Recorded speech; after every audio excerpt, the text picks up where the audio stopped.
昨午全台湾的公费流感疫苗各剩20万剂，今仔早起只剩16万剂。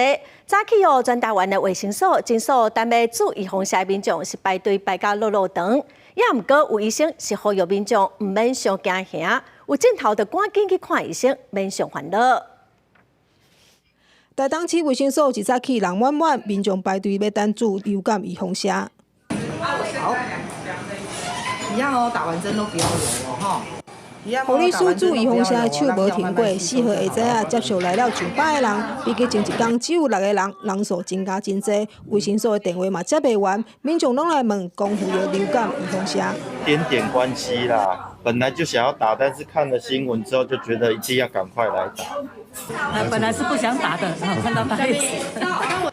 高雄部分的诊所公费的预防针前一天已经用完，有的直接打到暂停的广告，准备要出国的民众专工来，却无法度注到。还是不要打，出国口罩戴好吧。去日本需要的话就可以打。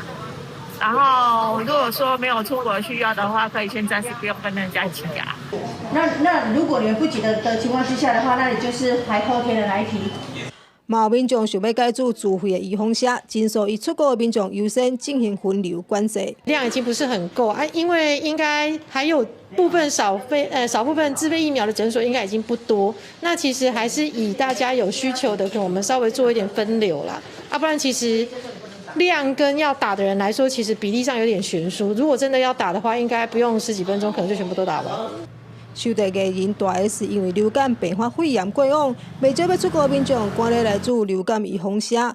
公费流感预防针数量嘛，对20万剂到4号下早剩16万剂，一天就注了4万剂。不过医生嘛呼吁大家唔免伤过惊，有症状马上看医生，拢会当得到有效的治疗。公司新闻综合报道。